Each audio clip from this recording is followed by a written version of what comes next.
কানতে কানতে গৌর কোথায় গেল? গঙ্গার পাড়ে বাসুদেব দত্তের পাতার কুটিরে। লীলাটা উল্টে গেল, বাসুদেব দত্তের কাছে লীলা হইল সচল, পদ্মাবতীর কাছে লীলা হইল অচল। আর ওই যে নিয়ে গিয়ে দাঁড় করিয়ে দিয়েছে,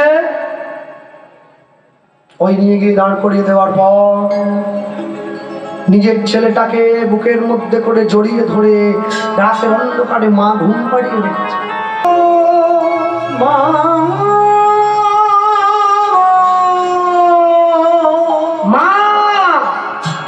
উঠে বসে মা যখন পদ্মাবতী প্রদীপটা জ্বালিয়ে দেখছে, বিছানার পাশ থেকে একটা বিষধর কালকে উঠে সাপ নেমে যাচ্ছে। দেখতে দেখতে গোবিন্দের দেহটা বিষে নীল হয়ে গেল। মা মা মা বলতে বলতে গোবিন্দ মৃত্যুর কোলে ঢলে পড়ল।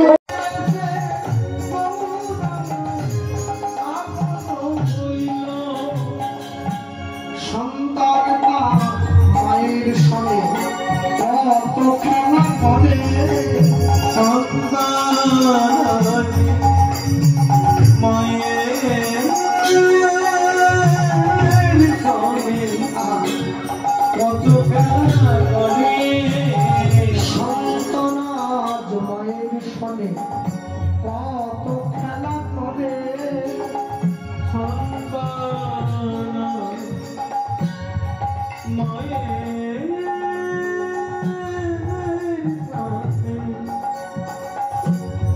কত খেলা করে, এমন সন্তান পাইয়া মাতা ভুলিল সবারে।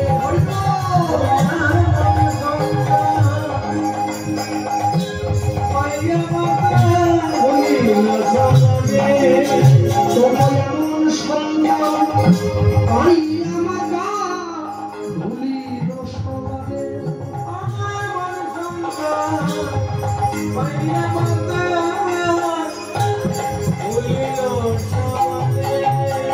বলি অল্প ভাগ্যে কি গৌর মিলে,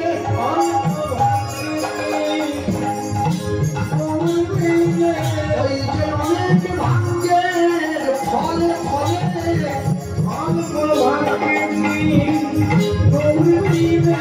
বলি ভাগ্য শুভ শূন্য হইলে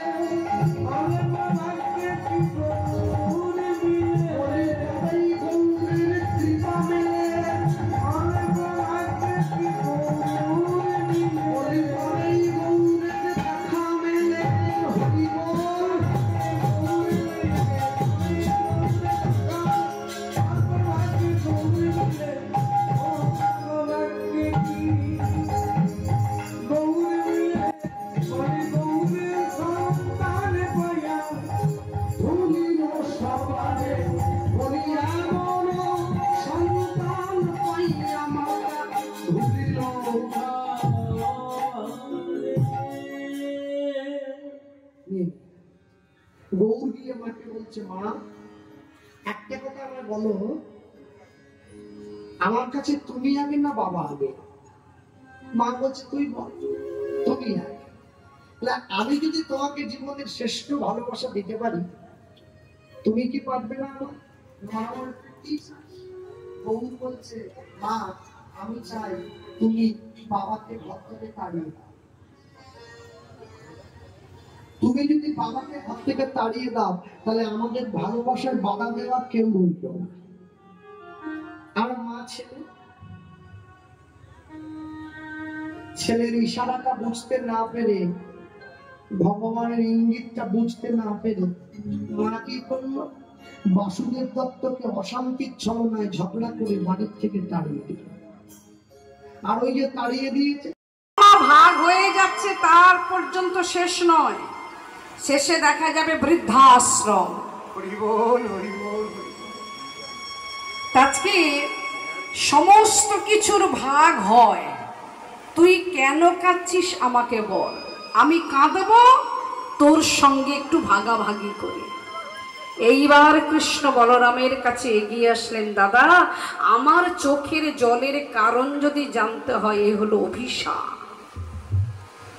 তুই অভিশাপে জর্জরিত, আমি নয়। তুমি নিজেও জানো এই জগতে আমি সব সইতে পারিনি কারোর অহংকার সহ্য করতে। অহংকার হলেই পতন তার অনিবার্য। অহংকার দর্পচূর্ণ করি, তাই আমার নাম দর্পহারী মধুসূদন। আমার ছেলের অহংকার, কৃষ্ণপুত্র শাম্ব, দেখতে মাগো অপরূপ, আড়াল থেকে দেখলেই মনে হয় অনুরূপ কৃষ্ণ। এমন অহংকারী ছেলে মনে মনে চিন্তা করলো আমার বাবা বিশ্বেশ্বর, যিনি সর্বেশ্বর, যিনি সৃষ্টি স্থিতি লয় প্রলয়ের মালিক।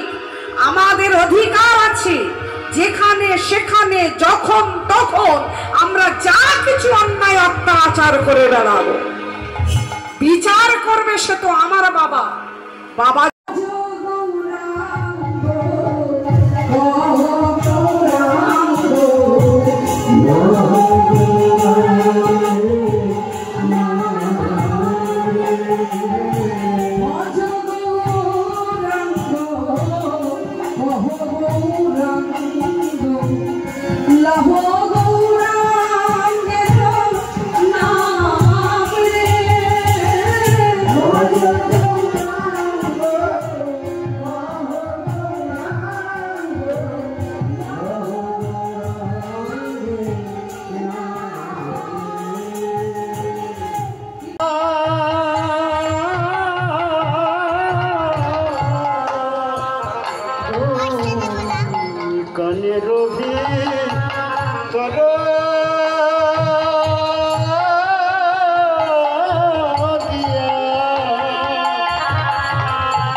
আবার নতুন প্রথম বিয়ে হয়েছে।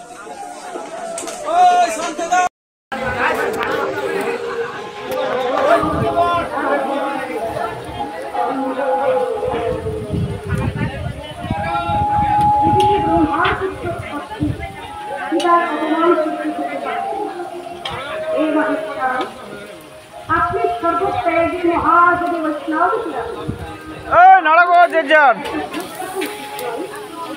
আপনি ধনী, আপনি সুতার, আপনার মুখে হরিপাঠক শোনাতে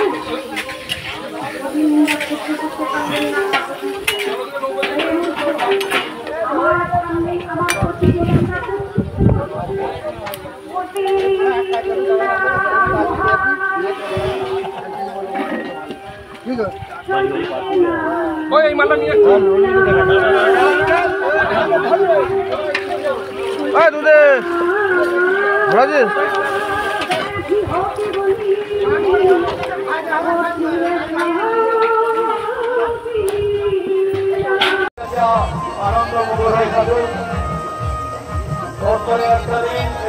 উৎসবে মেতে থাকুন। সকলকে আন্তরিক অভিনন্দন।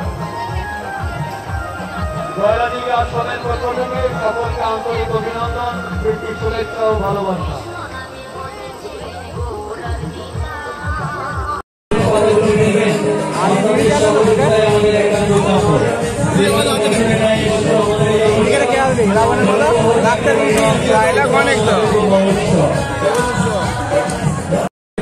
সামনে রাখবেন এবং কোথা থেকে এনারা আসছেন মাথার ওখানে মোটর সাইকেল রেখে আপনারা আমাদের অন্নপ্রসাদ গ্রহণ করুন।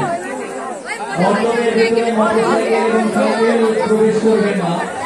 ভক্তবৃন্দ আমাদের এই অন্নপ্রসাদ গ্রহণ করতে আমি সকলকে অনুরোধ করছি আপনারা পাতাগুলো নিয়ে আমাদের পরের পাশে পুকুর আছে ওখানে ফেলবেন, অন্যথা এখানে ওখানে পাতাগুলো ফেলবেন না। আপনাদের সহযোগিতায় আমাদের